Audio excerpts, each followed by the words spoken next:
Hello everyone, it's Alicia from Featherweight 38. As I promised you guys, I was going to do iron versus iron. So I've got the two Durabelts. This is the first one.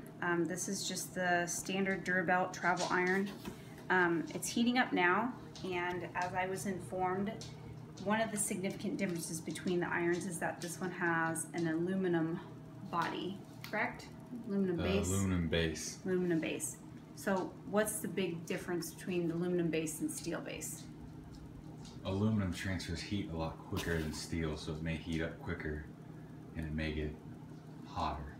Okay, well this one definitely heats up within a couple moments of actually turning it into, or plugging into the wall. On this one, it's one of those things where I definitely would invest in some type of iron pan or something that would be metal to set your iron on, because it does seem to heat up from the bottom just as hot as, you know, the base part, and it gets the ironing board a little bit hot too. Has a different type of handle for moving. You can see the steam coming up there now. That's how warm it's actually getting.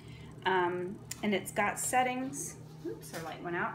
It's got settings which is off on cotton, linen, wool, silk, and low. We could probably turn it to low, but for all intents and purposes, we'll just keep it on this one. It looks as though the manufacturing date on this was August 15th of '59. And this is just a little pamphlet that came with the iron in the box, and some little goodies there. So it does get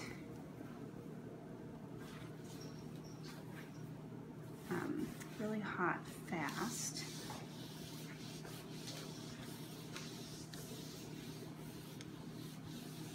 And it definitely gets those lines out of the fabric. Definitely hot to the touch. Definitely not something that I would walk away from.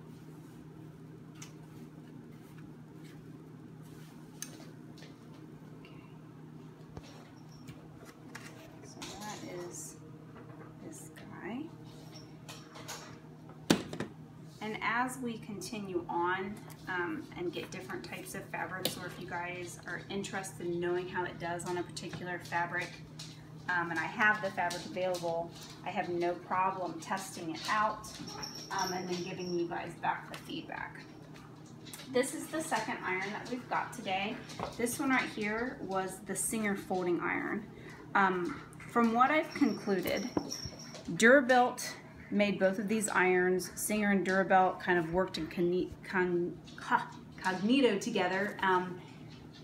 They're both Durabelt irons. There are less irons that have Singer on them, and what I mean by that is if you look down here, it does say Singer on the back of there. This iron has a steel plate, so it does get pretty hot, but it's not as hot out here to the touch as that other iron was. The handle is obviously a little slightly different. It's not the shorter plastic. It's got a little bit more room here in terms of holding it, and the iron is actually just a little bit bigger than what the other one is as well.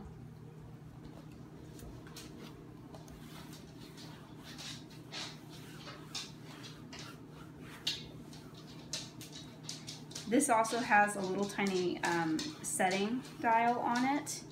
It's got the off position, rayon, silk, wool, cotton, and linen. We've got this one also set on cotton. So in terms of both irons, I do like them both. I can see how easy and convenient this would be to have in your featherweight box. So if you're traveling, or even if you're just piecing next to you in your featherweight. The featherweight shop has a quilter's press. It's a wool quilting press block. I can't remember the dimensions on it, but anyways, what's really neat about that is that you can sit it next to your featherweight, and basically once you piece together a block, you can just sit there and kind of take your vintage iron and use it. And it's able to be used with your regular iron too, so it doesn't have to just stick with, you know, an iron like this. It's something that I look forward to getting my hands on one, and then once I do, I will definitely kind of review that and make a video on that so you guys can all kind of see and then walk with me on that.